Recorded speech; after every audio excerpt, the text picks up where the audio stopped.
At the beginning, I introduced 3DGS, which deals with space. When you add time to that, you get 4DGS. With that, a single piece of footage can yield many different camera angles. This is the 3DGS version of the video. Please play the next clip. When you move to the side, the face breaks down, but AI can restore it. This was an experiment. We kept the subject in profile, had it imitate the performance from the original front-facing shot, and created a new shot from a different angle. If we can do that, then we can create shots that were never actually filmed. And if camera work can be added later, then in the near future we may shoot a scene once and decide the camera work afterward. Personally, I like to shoot long takes, almost like theater. I am comfortable adding camera work later. In fact, I think it is often better to design it after the performance is already there. Really, actors are often constrained by the camera, so this opens up a way of working that could remove that constraint.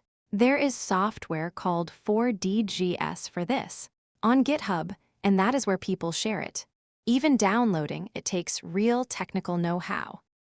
It is really a programmer's tool. Still, we tried using AI to automate part of that process. That is where AI agents come in. Theme 3 is AI agents.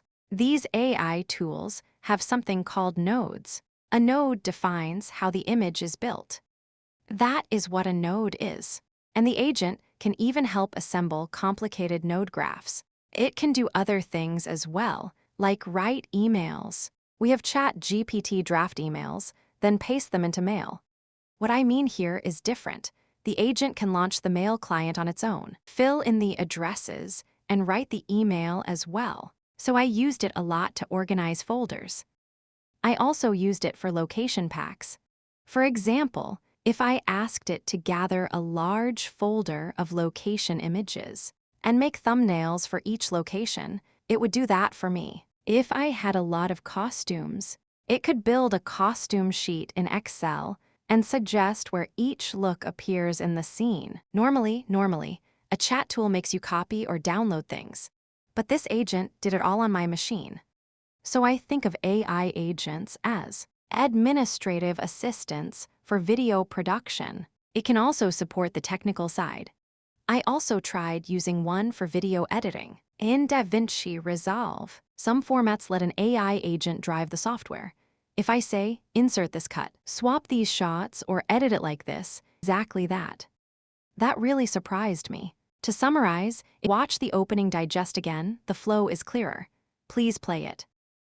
Like this, we shoot on green screen, object in a 3D space.